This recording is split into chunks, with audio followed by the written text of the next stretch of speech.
tema de hoy es, como todos los temas de estos sábados que estoy predicando, son temas muy importantes. Y le pido a Dios, realmente me siento indigno de predicar temas tan importantes, y a veces en la semana uno está tan agitado como escuchábamos en el video, que realmente como es tan importante esto, me hubiera gustado tomarme más tiempo para orar. No quiere decir que no he orado, no quiere decir que no he preparado, pero como esto es tan importante, me parece que tendría que dedicarle muchísimo más tiempo de lo que le dedico para pedir que Dios derrame su Santo Espíritu en esta iglesia. Pero por suerte, no por suerte, sino por la gracia de Dios, tenemos la gracia de Dios que suple nuestra falta. Y por eso voy a orar para pedir a Dios que Él haga la diferencia de aquello que nosotros no podemos hacer y que Él se manifieste en esta mañana. Querido Señor, hoy vamos a hablar de tu segunda venida. Estamos estudiando el libro de Apocalipsis. Un libro, Señor, muy importante para nosotros hoy. Que tú lo inspiraste, Señor, y lo diste a Juan en Patmos hace 2000 años, pensando específicamente en nosotros. Y por eso, Señor, hoy yo te quiero pedir que tú cubras con tu gracia la falta mía, Señor. Yo tendría que estar arrodillado todo el día pidiendo, Señor, que tú derrames tu Santo Espíritu sobre la iglesia. Y hay muchas cosas que nos absorben el tiempo, pero que son cosas cotidianas también, y en tu nombre las tenemos, Señor, que enfrentar. A veces lo importante se nos mezcla con lo urgente.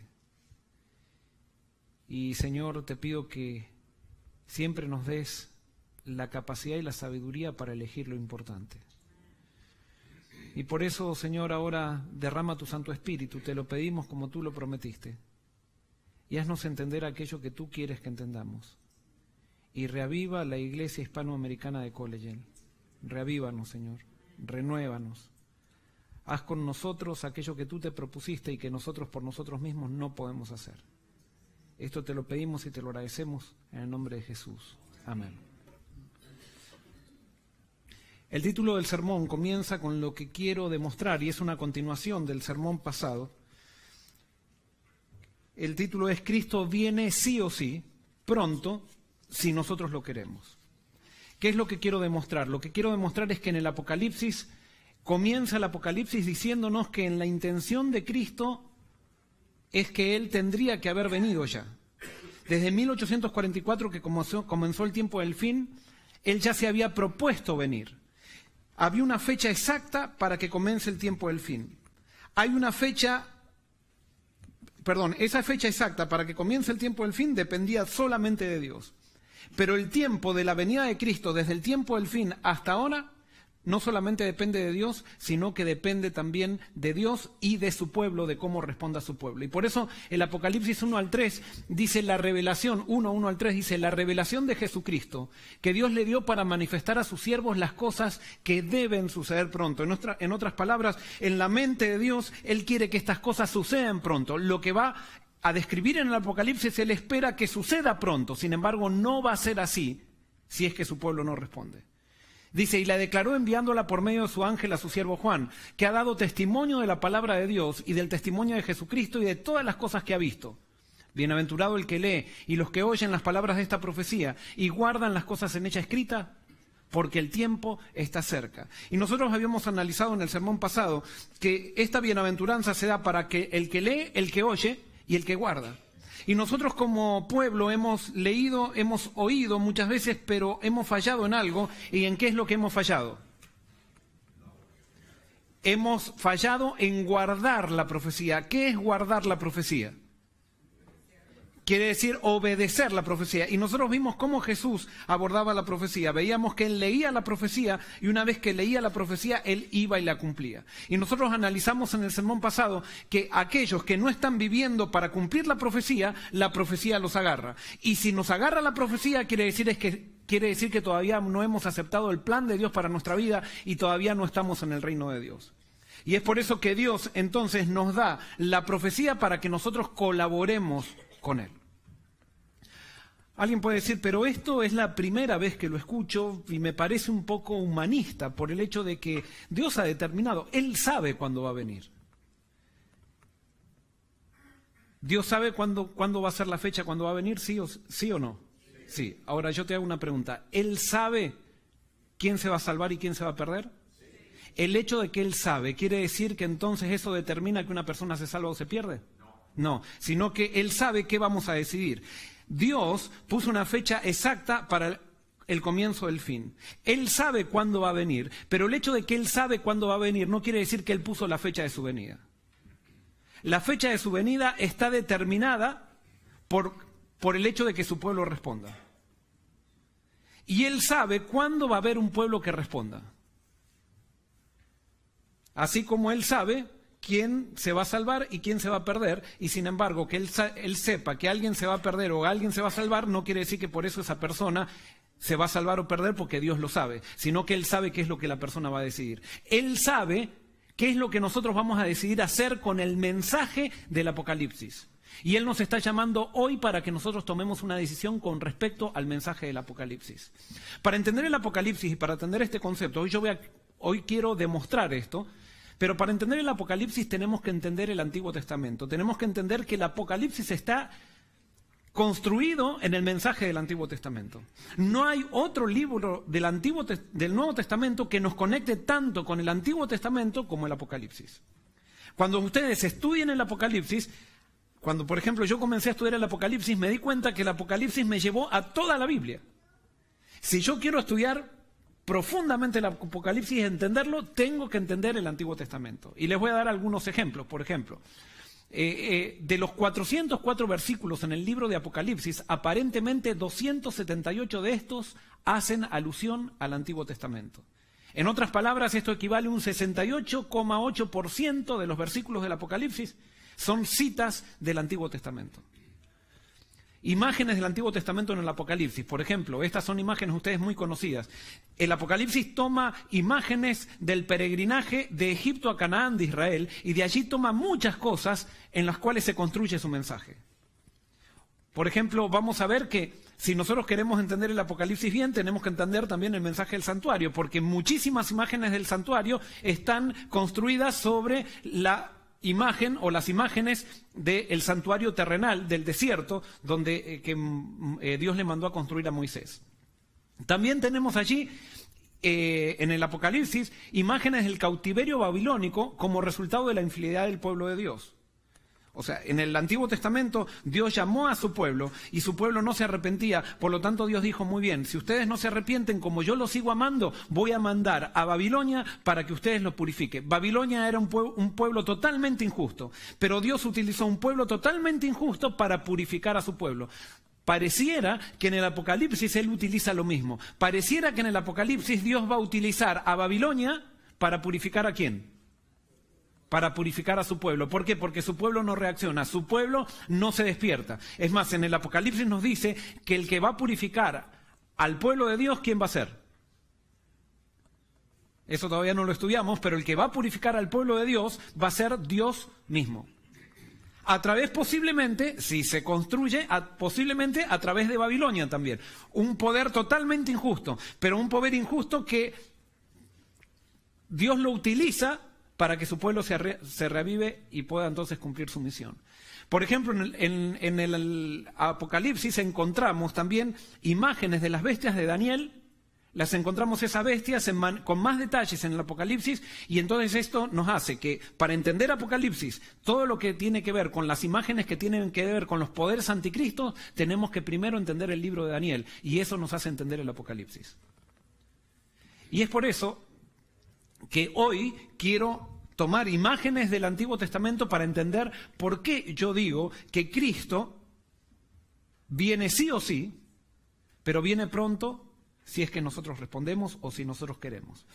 Robert Wall, un teólogo, dice: las alusiones constantes de Juan a las historias bíblicas sugiere que él compone su libro en conversación con el Antiguo Testamento. Su mensaje está relacionado con la promesa profética del triunfo del reino de Dios en la historia. Para él, el nuevo Israel ha experimentado un nuevo éxodo del pecado y la muerte y se ha embarcado en un viaje a la nueva Jerusalén. No hay ningún tipo de duda que las imágenes del Éxodo nosotros las encontramos también en el Apocalipsis. Una liberación que Dios hace del pueblo de Dios, y Dios utiliza las fuerzas de la naturaleza para hacer que los pueblos que tienen cautivo al pueblo de Dios o que están luchando en contra del pueblo de Dios, dejen libre al pueblo de Dios. Dios estableció una fecha para el Éxodo. Y por ejemplo eso lo vemos en Génesis 15, 13 y 14. Dice: entonces Dios dijo a Abraham: ten por cierto que tus descendientes serán forasteros en una tierra que no será suya, y los esclavizarán y los oprimirán 400 años. Pero yo también juzgaré a la nación de la cual servirán, y después de esto saldrán con grandes riquezas. Y después, si ustedes siguen leyendo en Génesis capítulo 15, dice que van a pasar 4 generaciones, desde Abraham hasta el Éxodo. O sea que Dios había establecido una fecha para el Éxodo. Ahora les hago una pregunta. ¿Dios estableció una fecha para entrar a Canaán? ¿Cómo lo saben? Muy bien, dependía de que el pueblo hiciera su parte. La salida del Éxodo estaba determinado por lo que Dios había dicho, pero la entrada a Canaán dependía de que el pueblo responda. Y nosotros sabemos muy bien, y por eso vamos a analizar específicamente eso para entender que la venida de Cristo también depende de que el pueblo responda. ¿Quién es el personaje central del Apocalipsis? Muy bien, Cristo. Y hay un pueblo central en el Apocalipsis. ¿Cuál es el pueblo central del Apocalipsis? Es el pueblo de Dios. Y ese pueblo de Dios, el Apocalipsis comienza con un mensaje al pueblo de Dios. Pero Dios tiene un problema, que Él quiere venir pronto, pero su pueblo no está preparado y su pueblo no quiere responder. Entonces Dios le dice a Juan: yo voy a mandar un mensaje a 7 iglesias que representan al pueblo de Dios y especialmente al pueblo de Dios del último tiempo. Y si el pueblo de Dios responde al mensaje que yo le doy, van a comenzar a darse los eventos finales. Entonces, el tiempo del fin comenzó ¿en qué año? 1844. ¿Quién estableció esa fecha? Dios. La fecha de la segunda venida, Dios la sabe, pero ¿de qué va a depender?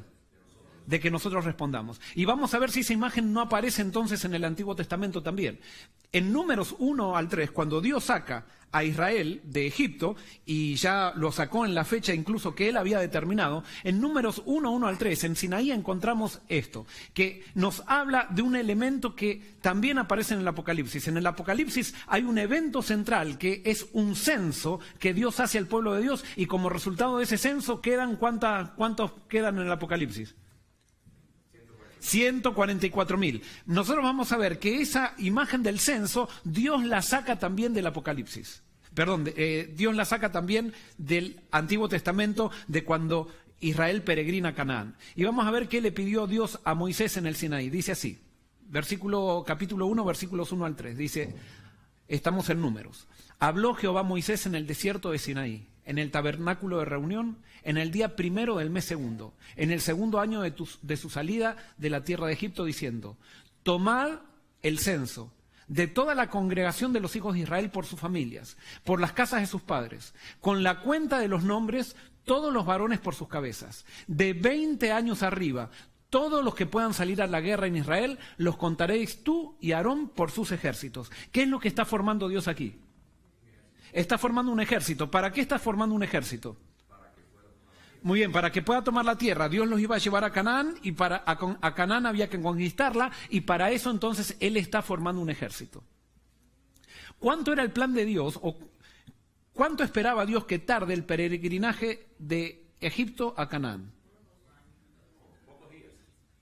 Pocos días, pero Dios tenía un plan. Antes de hacerlos conquistar Canaán, Él tenía que instruirlos. Él los liberó, les dio un propósito, pero ahora tenía que instruirlos y decirle sobre qué principios se iba a construir el gobierno en Canaán o el reino en Canaán. Y entonces Él en Sinaí le da sus principios. Le da 2 cosas Dios a Israel en el Sinaí. Les da la ley para que el pueblo sepa que ellos no pueden proponerse por sí mismos cumplir la ley, y les da el santuario, que el santuario es cuando nosotros nos proponemos por nosotros mismos cumplir la ley de Dios, siempre vamos a fracasar. Y entonces Dios pone el santuario para que nosotros vayamos y pidamos perdón de nuestros pecados a través del Cordero, y eso nos habilita entonces para guardar la ley. Pero cuando nosotros queremos guardar la ley de Dios sin el Cordero, lo único que vamos a encontrar es fracaso. Y entonces, sobre esa base, él forma el pueblo. Pero entonces, allí mismo en Sinaí, él hace un censo. Y hace un censo para determinar el ejército. David y Aarón hicieron el censo. Estuvieron 6 meses en Sinaí y entonces ahora caminan y llegan a las orillas del Jordán 1 año después de haber salido de Egipto. El plan de Dios era que en 1 año ellos ya entren a Canaán. Sin embargo, cuando llegan a las orillas del Jordán, se acercan a Moisés ciertas personas y le dicen: Moisés, ¿por qué no mandamos ciertas personas para que reconozcan la tierra, para ver si realmente la tierra es una tierra donde fluye leche y miel, como Dios nos ha dicho? En esa orden ya podemos ver un poquito de falta de ¿qué? De falta de fe, porque ellos quieren ver y corroborar algo que Dios les había dicho. Y Moisés, como sabía que lo que Dios dice siempre es así, él consultó a Dios y Dios le dijo: está bien, que manda príncipes de cada tribu que vayan y recorran la tierra.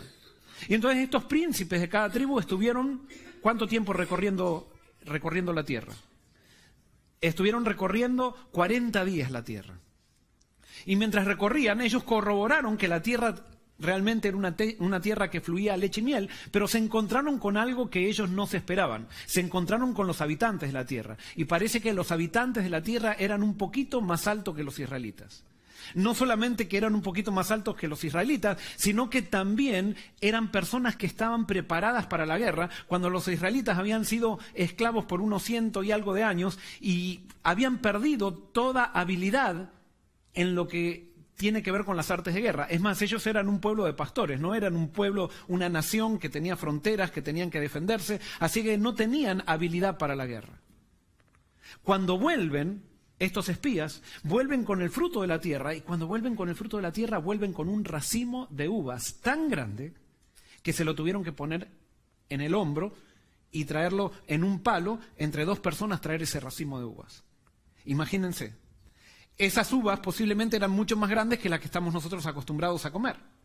Entonces, cuando la gente vio esas uvas, realmente se sintieron pero muy motivados y dijeron: realmente, entonces, esa es una tierra que fluye leche y miel. Pero cuando empezaron a comparar el tamaño de las uvas, si ese era el tamaño de las uvas, ¿cómo debe ser el tamaño de la gente que se las come? ¿Cómo debe ser la boca de la gente que se come esas uvas? Y entonces comenzaron a preguntarle a la gente, a los espías: ¿y es la tierra así? Y ellos dijeron: sí, la tierra es una tierra que fluye leche y miel, es como Dios nos ha dicho. Y dice: vamos a poder conquistarla. Y entonces 10 de los espías, ¿qué empezaron a decir? Los 10 de los espías, en vez de fijarse en las cosas buenas, comenzaron a ver las cosas malas. ¿Saben qué? Cuando Dios da una orden para avanzar, siempre va a haber cosas malas para ver, a pesar que Dios dé la orden. Si nosotros nos queremos centrar en las cosas malas que ocurren alrededor nuestro cuando Dios da una orden para avanzar, si nosotros nos queremos centrar en las imposibilidades, vamos a encontrar razones muy humanas para pensar que las cosas son imposibles. Pero justamente Dios nos da órdenes imposibles para que nosotros podamos ejercer fe. Porque si nos diera órdenes posibles, ¿a quién atribuiríamos la gloria? A nosotros mismos. Y por eso cuando tú en tu vida te enfrentas a algo imposible, por favor no vuelvas atrás. En el nombre de Cristo, enfrenta esa imposibilidad.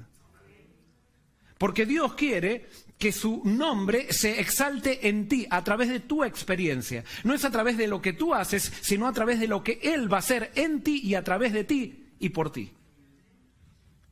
Y es por eso que, lastimosamente, parece que hay una ley en esta vida pecaminosa que cuando hay alguien negativo tiene mucha más influencia que alguien positivo. Y yo no sé si ustedes alguna vez se relacionaron con alguien que está deprimido. Es algo muy difícil relacionarse con alguien que está deprimido. Y muchas veces las personas que están deprimidas y, digamos, las personas que cuidan a un deprimido tienen que después ir a un psicólogo porque ellos se vieron afectados por la depresión de la otra persona. Y es por eso también que nosotros necesitamos todos los sábados venir aquí a la iglesia para encontrar mensajes de fe, porque nuestra vida continuamente tiende a deprimirse y a perder la fe. Ahora, Dios, así como Israel, también a nosotros nos da cosas imposibles y te da cosas imposibles en tu vida y nos da cosas imposibles también a nosotros como iglesia. Y ustedes ya saben de lo que estoy hablando ahora.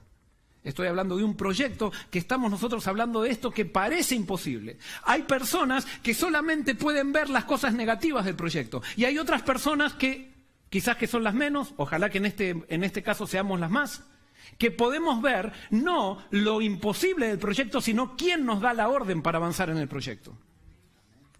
Y estas personas, estos 10 espías, vinieron y empezaron a decir, sí, es verdad, todo esto es verdad, pero esa gente son tan gigantes que nosotros parecíamos langostas. Ellos están preparados para la guerra cuando nosotros nunca hemos sido preparados para la guerra. Si vamos nosotros allí, nos van a pisar como langostas y nosotros no vamos a poder conquistar la tierra. En otras palabras, Dios les había dado una profecía que ellos la iban a conquistar, sí o no. Pero estos 10 se rehusaron a cumplir ¿qué? A cumplir la profecía. No querían cumplir la profecía. Y Dios le había dado a la profecía porque decían que era muy imposible. Pero mientras estas personas estaban dando su mal informe y ya las personas tan rápidas pasaron del entusiasmo, pasaron a la depresión, aparecieron 2 personas que aprendieron a ejercer fe. Uno era Josué y otro era Caleb. Y Josué y Caleb callaron a estas personas y dijeron, no, miren, es verdad, todo lo que ellos están diciendo es verdad que allí hay personas que son gigantes y que nosotros parecemos langostas. Es verdad que están preparados para la guerra y nosotros no, pero nosotros servimos a un Dios que es más grande que esas personas. Y si nosotros vamos con nuestro Dios, nosotros no tendremos ningún tipo de oposición. Subamos, y entonces lo que pidieron Josué y Caleb dice, subamos y conquistemos la tierra, subamos y cumplamos la profecía. ¿Y qué hizo la gente? Se enojaron tanto con Josué y Caleb. ¿Por qué? Porque las personas que no quieren ejercer fe se enojan con las personas que tienen fe. Lo vemos eso históricamente, lo vemos desde Caín y Abel. Una persona en Caín y Abel, los 2 eran adoradores, los 2 creían en Dios, los 2 iban a adorar al mismo Dios. Sin embargo, uno tenía fe y otro no tenía fe. Y la persona que no tenía fe, que era Caín, siempre veía todas las cosas negativas. Y siempre estaba cuestionando, a pesar de que adoraba al mismo Dios, siempre estaba cuestionando todo. Y por eso cuando Dios dijo que había que llevar un cordero, él dijo, no, a mí me parece, yo trabajo con fruta. ¿Por qué a mí me pide un cordero cuando yo trabajo con fruta? Yo le voy a llevar a Dios lo mejor de mi fruta. Parecía muy lógico. Era buenísimo porque él estaba llevando lo mejor.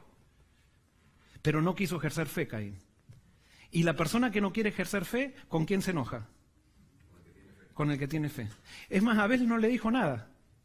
Pero como Dios, la persona que tiene fe es una persona alegre, es una persona que tiene optimismo, es una persona que no está tirando ondas negativas alrededor de él o de ella. Entonces las personas que no tienen fe se enojan con esa condición. Porque dice, yo tengo que demostrar que esa persona es mala. Porque no puede ser que sea más feliz que yo. Entonces, como se sienten reprendidos por el ejemplo de esa persona, quieren destruir a esa persona. Y eso pasó entonces con Caín. Eso pasó con el pueblo de Israel. Y cuando el pueblo de Israel escucharon a Josué y Caleb que decían, vamos, tenemos un Dios que con él todo lo podremos, es el Dios de los ejércitos, con ellos podremos vencer y podremos cumplir la profecía, se enojaron tanto los del pueblo que quisieron apedrear a Josué y Caleb. A tal punto fue tan agresivo al pueblo que Dios tuvo que intervenir con una luz y se puso entre Josué y Caleb que si no se hubiera interpuesto lo hubieran apedreado a mismo Josué y Caleb y nunca hubieran contado la historia. El pueblo entonces se retiró un poco, pero siguieron protestando y siguieron ahora quejándose contra Moisés. Y le empezaron a decir a Moisés, tú nos has traído aquí para morir en el desierto, para que volvamos a Egipto. Volvamos a Egipto. Volvamos a lo que estamos seguros, volvamos a lo que siempre hicimos. Nosotros estuvimos por 120 años esclavos, sin soñar en nada, sin pensar en hacer algo grande. Y ahora vienes tú y en el nombre de Dios nos quieres llevar a Canaán. Volvamos a Egipto, donde allí podíamos comer seguro. Y no tenemos que estar aquí viviendo por fe. Uno de los grandes problemas que tiene el cristianismo es que la gente, Dios quiere que su iglesia se reavive para hacer cosas grandes para Él. Pero la gente no quiere reavivarse porque el reavivamismo trae cambio en sí. Y nosotros queremos permanecer con la comodidad que hemos tenido por años, sin hacer algo grande para Dios. Simplemente cumpliendo con la esclavitud, de todos los días hacer lo mismo, la misma rutina, sin tener que ejercer fe, sin tener que poner ningún sacrificio, simplemente sacrificarme en lo que me exigen, pero no hacer más que eso. Y eso lo sabemos hacer, no tenemos que ejercer fe, por lo tanto es seguro. El reavivamiento vendrá solamente para las personas que quieran ejercer fe. Y tú y yo tendremos que decidir si queremos ser parte de ese reavivamiento o no. Dios entonces lo llama a Moisés, lo llama a la tienda de reunión, y cuando se encuentra con Moisés, le dice: Moisés, como yo soy un Dios que respeta la libertad, y no voy a entrar a nadie a la fuerza a la tierra de Canaán, le voy a dar al pueblo el gusto que ellos quieren. Pero como es mi pueblo, no les voy a dar el gusto de volver a Egipto, porque yo liberé y ya puse una fecha para liberar a Israel de Egipto, y por lo tanto este pueblo va a permanecer libre. Pero ellos quieren morir en el desierto morirán. Darán vueltas 40 años por los 40 días que estuvieron recorriendo la tierra. 40 años darán vuelta en el desierto. Y morirá esa generación que no quiere cumplir la profecía. Morirá esa generación que no quiere avanzar por fe. Morirá esa generación que no quiere creer en que yo soy poderoso y que puedo hacer cosas imposibles. Y le daré la oportunidad a la otra generación.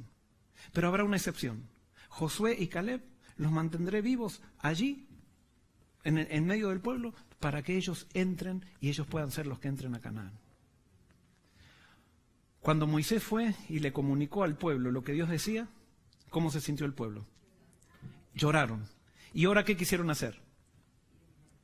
Ahora el pueblo dijo: no, está bien, no, queremos entrar, vamos a formar un ejército. Y entonces Moisés dijo: no, ya perdieron la oportunidad. Una vez que se pierde la oportunidad, ahora tienen que aprender, tienen que pasar por la disciplina de aprender. No, nosotros vamos a ir y vamos a conquistar la tierra en el nombre de Dios.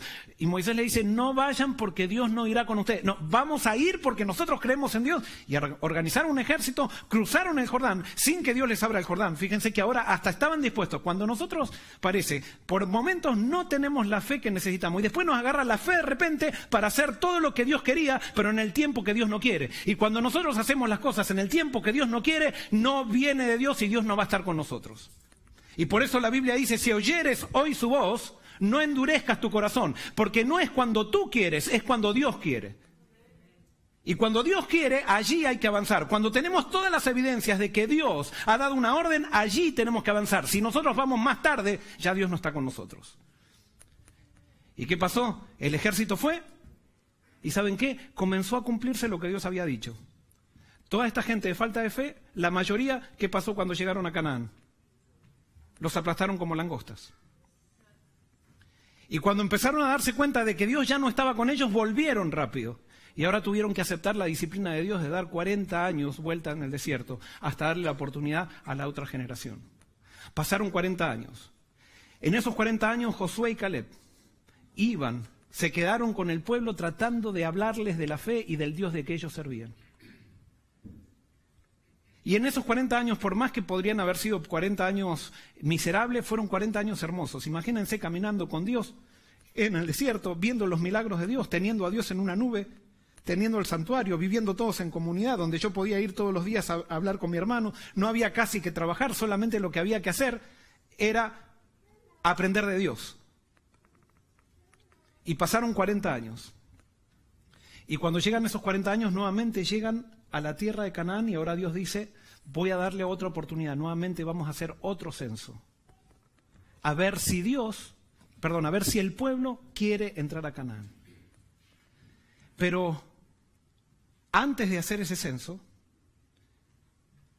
cuando llegan al borde de la tierra, resulta que se encuentran con un profeta que se llamaba, ¿cómo se llamaba ese profeta?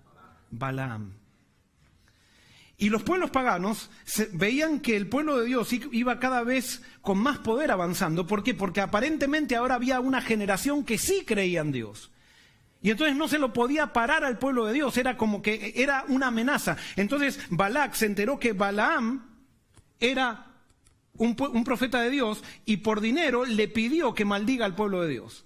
Ustedes ya saben la historia. Balaam trató de maldecir al pueblo de Dios y no pudo maldecir al pueblo de Dios. Pero entonces Balaam se quedó con las ganas porque él quería, parece, comprarse la casita o quería comprarse un nuevo burro, un nuevo caballo, no sé qué era lo que quería comprarse.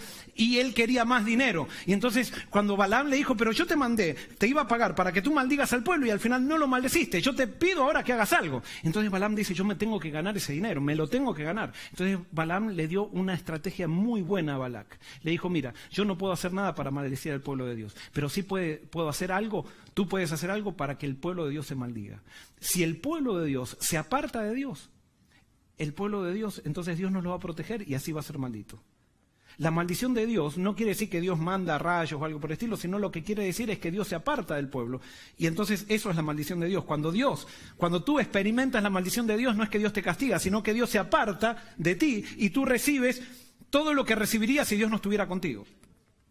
Y entonces, ¿qué es lo que le propone Balaam a Balac? Dice, manda chicas lindas de tu pueblo a el pueblo de Israel y que ellos los inviten a fornicar y a adorar a sus dioses. Porque para adorar a los dioses paganos había que fornicar. Y dice, y ya vas a ver, así el pueblo de Dios va a ser maldito. Entonces, ¿qué hizo Balac? Balac preparó a las chicas más lindas y las empezó a mandar al pueblo de Israel para que sean amigos con el pueblo de Israel, y cuando se hicieron amigos los invitaron a invitar a adorar a sus dioses, y ellos estaban acostumbrados a adorar a Dios matando un cordero, y estas chicas estaban acostumbradas a adorar a sus dioses fornicando. Imagínense qué atractivo que era comparado los dos cultos. ¿Cuál era más atractivo? El de fornicar. El otro no tenían que sufrir ni nada, era basado en el placer. El otro tenían que ver un corderito sufriendo. Y entonces los israelitas empezaron a fornicar con las hijas de Moab, y cuando ellos empezaron a fornicar con esas acciones, estaban diciendo que no querían estar con Dios. Dios entonces se aparta del pueblo y el pueblo comienza a sufrir lo que normalmente un pueblo de 1 millón de personas caminando por el desierto sufriría. ¿Qué es lo que sufriría un pueblo de 1 millón de personas caminando por el desierto? Un montón de enfermedades. Imagínense, en esta época, 1 millón de personas juntos. Enseguida se empieza sin cloacas, sin ningún tipo de digamos, agua corriente. Enseguida se empiezan a hacer pestes. Y entonces Dios se aparta del pueblo y comienza a suceder lo que normalmente tendría que haber sucedido. Pestes por todos lados. Y con las pestes comienzan a morir las personas. ¿Quiénes son los que comienzan a morir? ¿Cómo? Sí, pero ¿quiénes son específicamente del pueblo? ¿Quiénes son los que comienzan a morir? Son todos los que no quisieron entrar. Los que no quisieron entrar hace 40 años. Había todavía personas que no habían querido entrar. Ahora, esas personas que no habían querido entrar hace 40 años eran las mismas personas que ahora estaban fornicando. Porque la persona que no quiere hacer lo que Dios pide, tarde o temprano hace lo que Satanás quiere. Hoy puede ser que yo esté entregado, pero si hoy yo me resisto a hacer lo que Dios pide, puede ser que en 40 años yo esté haciendo totalmente lo que Satanás quiere.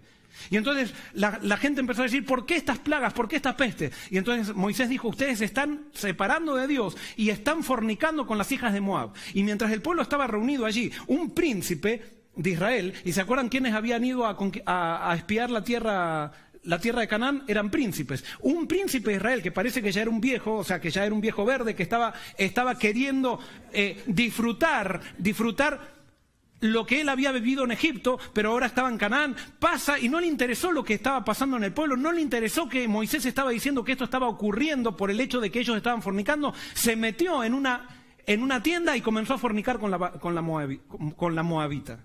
Cuando vio Eleazar, eso que era el hijo del sacerdote Aarón, que ahora iba a ser el sumo sacerdote, él tomó una lanza y los atravesó por la mitad, y cuando los atravesó por la mitad, cesó, parece que Dios vino nuevamente. Y entonces cesó la peste. Murieron muchos. ¿Quiénes murieron? Los que no habían querido entrar. Murieron los últimos que tenían que morir de esa generación para dar lugar a la generación siguiente.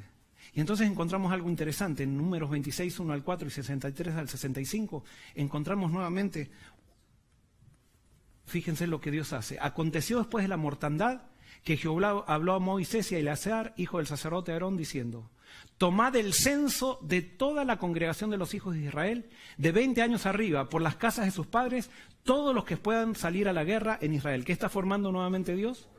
Está formando otro ejército. ¿Con qué generación? con la nueva generación. Y Moisés y el sacerdote Eleazar hablaron con ellos en los campos de Moab, junto al Jordán, frente a Jericó, diciendo: contaréis el pueblo de 20 años arriba, como mandó Jehová a Moisés y a los hijos de Israel que habían salido de la tierra de Egipto. E hicieron el censo. Y vamos al versículo 63, dice: estos son los contados por Moisés y el sacerdote Eleazar, los cuales contaron los hijos de Israel en los campos de Moab, junto al Jordán, frente a Jericó. Y entre estos ninguno hubo de los contados por Moisés y el sacerdote Aarón, quienes contaron a los hijos de Israel en el desierto de Sinaí, porque Jehová había dicho de ellos: morirán en el desierto, y no quedó varón de ellos, sino Caleb, hijo de Jefone, y Josué, hijo de Nun. ¿Qué está haciendo Dios nuevamente con este censo? Le está dando la oportunidad a Israel de entrar a Canaán si ellos querían. Si ellos querían. ¿Y qué pasó con Israel? ¿Entró o no entró? Entró. ¿Por qué? Porque esta generación sí quiso cumplir la profecía, sí quiso confiar que hay un Dios que hace cosas imposibles. Esta generación sí quiso ablandar su corazón ante la influencia de Dios y avanzar por fe. Y entonces entraron. ¿Entraron en la fecha que Dios se había propuesto? No, entraron en la fecha que Dios sabía que iban a entrar, que iba a haber una generación que iba a responder. Entonces vuelvo a repetir, desde 1844 en adelante, Dios podría haber venido en cualquier generación. En todas las generaciones Él hace un censo. Y Él ve si realmente hay un pueblo que quiera entrar. Lastimosamente, de acuerdo a lo que yo estudio y de acuerdo a mi punto de vista, Él ha hecho un censo y el censo en cada generación no llegó a ver la cantidad de gente que se necesita para formar una generación. La Biblia dice que ese número es 144.000, que puede ser un número simbólico o literal, no importa. Pero que es un número reducido. Pero Dios no está esperando que la mayoría quiera, pero sí que haya un grupo que quiera. Que haya un grupo que quiera. No ha habido un grupo que quisiera. Y fíjense, ahora vamos a ver si hay testimonio profético de esto. Fíjense lo que dice Elena de White. No era la voluntad de Dios que se demorara así la venida de Cristo. ¿Qué era? ¿No era qué? No era la voluntad de Dios que se demorara así la venida de Cristo. Dios no tenía el propósito de que su pueblo Israel vagara 40 años por el desierto. Prometió guiarlos directamente a la tierra de Canaán y establecerlos allí como un pueblo sano, santo, sano y feliz. Pero aquellos a quienes primero se les predicó no entraron. ¿A causa de qué? De la incredulidad. Sus corazones estaban llenos de murmuración, o sea, llenos de queja, rebelión y odio. Y Dios no pudo cumplir su pacto con ellos. Durante 40 años, la incredulidad, la murmuración y la rebelión impidieron la entrada del antiguo Israel en la tierra de Canaán. Los mismos pecados, ¿han qué? Han demorado la entrada del moderno Israel en la Canaán celestial. En ninguno de los dos casos faltaron las promesas de Dios. La incredulidad, la mundanalidad, la falta de consagración y las contiendas entre el profeso pueblo de Dios nos han mantenido en este mundo de pecado y tristeza tantos años. ¿Era el plan de Dios que se tardara tanto la venida de Cristo? No, las cosas debían suceder pronto, pero no sucedieron. Estamos nosotros, gracias a Dios estamos nosotros, y ahora Dios nos está dando la oportunidad a nosotros. Otra cita de Joyas de los Testimonios, tomo 3, página 297. Si cada soldado de Cristo hubiera cumplido su deber, si cada centinela puesto sobre los muros de Sion hubiese tocado la trompeta, el mundo habría oído el mensaje de amonestación, mas la obra ha sufrido, ¿qué? Años de retraso. Entre tanto que los hombres dormían, Satanás se nos ha adelantado. Satanás se nos adelantó. Y es necesario que haya una generación que crea nuevamente. Es necesario que haya una generación que avance. Y fíjense lo que dice Testimonios para la Iglesia, tomo 2, 194, dice: la larga noche de tinieblas es penosa, pero la mañana es postergada por misericordia, porque si el Señor viniera, muchos serían hallados desapercibidos. El deseo de Dios de que su pueblo no perezca ha sido la razón de tan larga demora. ¿Cuál es la razón de la demora? El deseo que ¿qué? Fíjense que no está diciendo que el mundo no perezca, sino que ¿quién? Su pueblo. ¿Saben por qué? Eso no lo vamos a estudiar ahora. ¿Por qué? Porque el tiempo de gracia termina primero para el pueblo de Dios. El tiempo de gracia termina para el pueblo de Dios y después termina para el mundo. Y Dios, porque ve que su pueblo no está preparado, por misericordia a nosotros. Nosotros pensamos que Dios tiene misericordia, de que como decimos, ay, el mundo no está preparado. ¿Quiénes son los que no están preparados? Somos nosotros. Y por eso el mensaje del Apocalipsis comienza con un llamado al arrepentimiento al pueblo de Dios. No al mundo, sino al pueblo de Dios.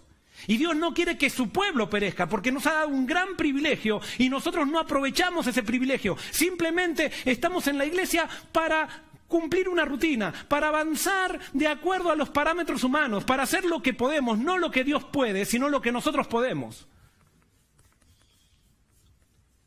Fíjense lo que dice el boletín de la Asociación General el 30 de marzo de 1903, lo dijo Elena de White, dice, sé que si el pueblo de Dios se hubiera mantenido en una relación viviente con Él, si hubiera obedecido su palabra, estaría hoy en la Canaán celestial.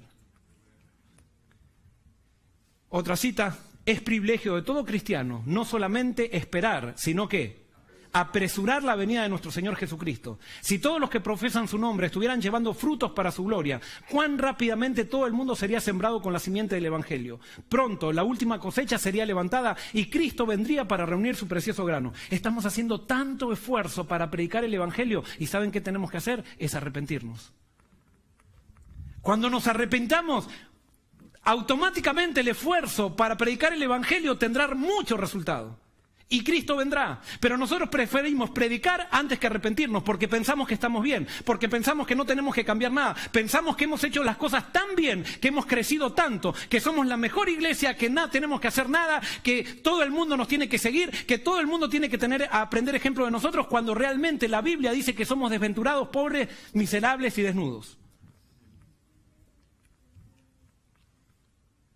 Conclusión. ¿Qué vamos a hacer, hermanos? Yo lo único que te invito es que sigamos viniendo para estudiar el Apocalipsis, a ver qué es lo que Dios nos dice que debemos hacer. Pero sí te anticipo algo, lo único que Dios nos pide es que nos arrepintamos.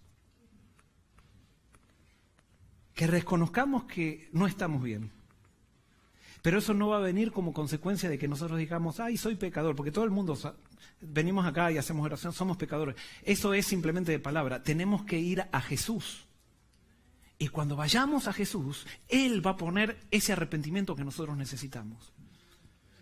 Termino con 2 de Pedro 3, 10 al 12, que dice, pero día del Señor vendrá como ladrón, en el cual los cielos pasarán con gran estruendo, y los elementos serán destruidos con fuego intenso, y la tierra y las obras que hay en ella serán quemadas.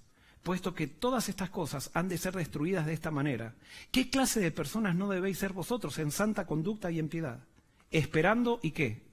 Y apresurando la venida del día de Dios, en el cual los cielos serán destruidos por fuego y los elementos fundirán con intenso calor. Cristo viene sí o sí. Él determinó que viene y nadie puede cambiar eso. La fecha de la venida depende de nosotros. Dios está haciendo un censo en esta generación. ¿Qué es lo que tú vas a decidir? ¿Vas a endurecer tu corazón? ¿O vas a tan siquiera decirle a Dios, Dios, hay algo que tú me quieres decir a través de esto? No a través del pastor Barrios, sino a través del mensaje del Apocalipsis. ¿Hay algo para mí? Yo te aseguro, eso lo creo, si nosotros nos ponemos de acuerdo, buscamos a Dios y Él nos da el arrepentimiento, Cristo viene y Cristo viene pronto. Vamos a terminar cantando Mi fortaleza es Jehová. Nos ponemos de pie.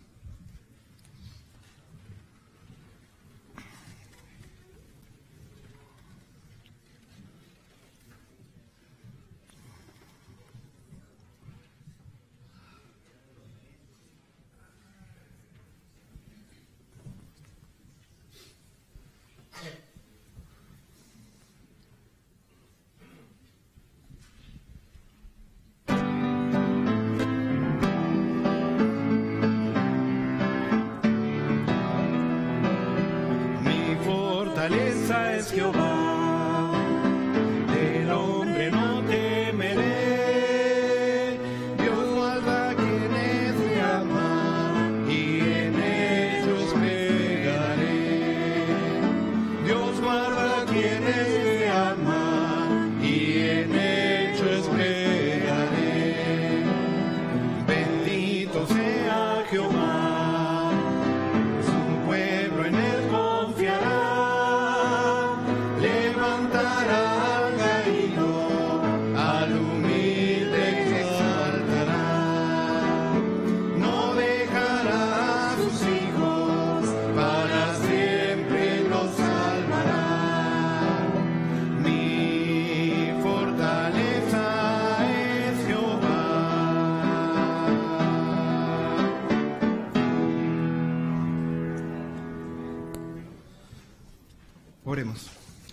Querido Señor,